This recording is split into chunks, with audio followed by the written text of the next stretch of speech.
नमस्कार, मी प्रतीक कोल्हे. खासदार माझा या कार्यक्रमात तुमचं स्वागत आहे. आपण रोज एकेका खासदारांबरोबर चर्चा करत आहोत आणि तुमच्या मतदारसंघातल्या ज्या समस्या आहेत, तुमच्या मतदारसंघातले जे प्रश्न आहेत ते आपण तुमच्या खासदारांपर्यंत पोहोचवत आहोत. आज आपण भेटणार आहोत चंद्रपूरचे खासदार हंसराज अहिर यांना.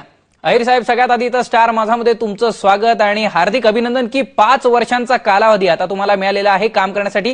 आणखी एका गोष्टीसाठी तुमचं अभिनंदन करायचं आहे. संसदेचे उत्कृष्ट सदस्य म्हणून तुम्हाला प्रमाणपत्र मागे देण्यात आलं होतं. पूर्ण वेळ तुमची अधिवेशनामध्ये हजेरी असते, उपस्थिती असते. तर या सगळ्या कौतुकास्पद गोष्टी आहेत तुमच्या बाबतीत. तर मी सुरुवात करतो आहे चंद्रपूरचा जो एक सगळ्यात महत्त्वाचा प्रश्न आहे तो म्हणजे प्रदूषणाचा प्रश्न.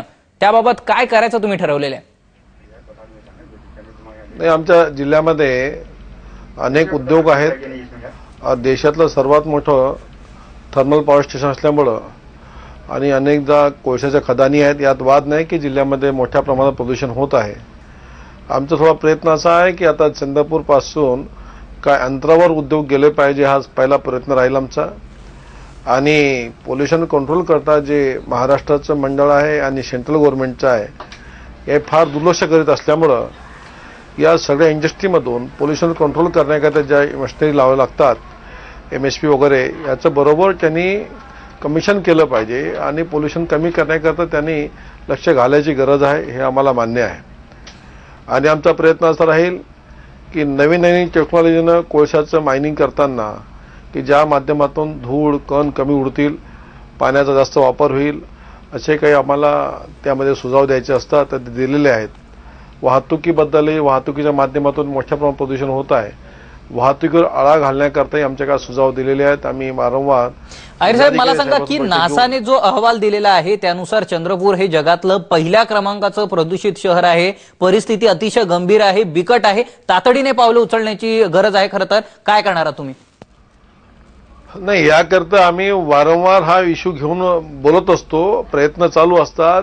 हे सगळं असतानाही अजूनही महाराष्ट्र सरकारने याच ठिकाणी 1000 मेगावॅटचा नवीन एक्सपान्शन पॉवर प्लांटची प्लॅनिंग केलेलं आहे.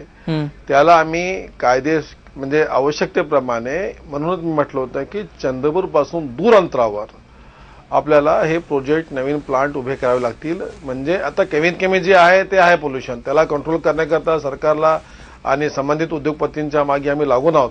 आता नवीन पोल्युशनमध्ये भर पडू नये म्हणून आम्ही आता येणारे प्लांट चंद्रपूरपासून दूर अंतरावर जिल्ह्यातच असली पाहिजे असा प्रयत्न आहे.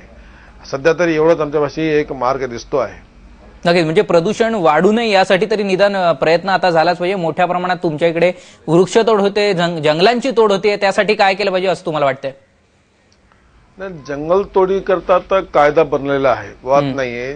जंगल तोडीचं प्रमाण आहे ते चोरून चपाटून करत असतील कोणी, त्यामुळे फॉरेस्टचे अधिकारी जिम्मेदार आपण मानूया. परंतु जंगल कापण्याकरता कोणी प्रोत्साहन देत नाही. परंतु ज्या ज्या ठिकाणी मिनरल्स आहेत, त्या ज्या ज्या ठिकाणी आपल्याला मायनिंग करावी लागणार आहे त्याच्या बदल्यामध्ये डबल जंगल लावण्याकरता एक आपल्या देशामधला कायदा असल्यामुळं आम्ही त्याची पूर्तता झाल्याशिवाय आमच्यापैकी कोणी जनप्रतिनिधी त्याला संमती देत नाही आणि देणारही नाहीत. जंगल तोडीला आम्ही प्रोत्साहन करू शकत नाही. नक्कीच. आपल्यावर आता जयंत अवसरे आहेत गडचिरोलीहून. जयंतजी, विचारा तुमचा प्रश्न. हॅलो, माझा प्रश्न असा आहे की जसं आपल्या गडचिरोली जिल्ह्यामध्ये म्हणजे गडचिरोली ते वडसा जो रेल्वे होणार होता, करेक्ट, रेल्वे विषयी त्यांचा प्रश्न आहे.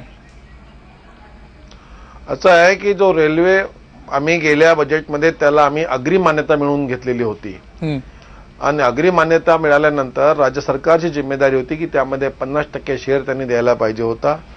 आणि त्याकरता सतत 1.5 वर्षापर्यंत पाठपुरावा करूनही राज्य सरकारने आवश्यक ते पत्र केंद्र सरकार म्हणजे रेल्वे मंत्रालयाला सादर केलेलं नाहीये. त्याचा परिणाम असा आहे की या बजेटमध्ये सुद्धा त्याला त्याच्याकरता धनराशीची उपलब्धता करून देऊ शकले नाही सरकार, असं त्यांचं म्हणणं आहे रेल्वे मंत्रालयाचं होतं. मी आज सकाळी भेटलो त्यांना. परंतु माझं असं मत आहे की राज्य सरकारने आपली जिम्मेदारी पार पाडून एक पत्र देण्याकरता इतका विलंब केल्यानं हा प्रकल्प थांबला. परंतु त्याकरता मी अतिशय बारकाईनं आणि मन लावून प्रयत्न करत आहे आणि राज्य सरकारला विनंती करीत आहे की आपण ताबडतोब पत्र देऊन ही रेल्वे होण्याकरता आपण सहकार्य करावं. केंद्र सरकार राशी देण्याकरता तयार आहे. अहिर साहेब, दळणवळणाच्या काय सुविधा आहेत याबाबत आपण चर्चा करणार आहोत. मात्र मी पुन्हा एकदा प्रदूषणाकडे जातोय, कारण चंद्रपूरचं एक वैशिष्ट्य असं पण आहे की इकडे प्रदूषण नियंत्रण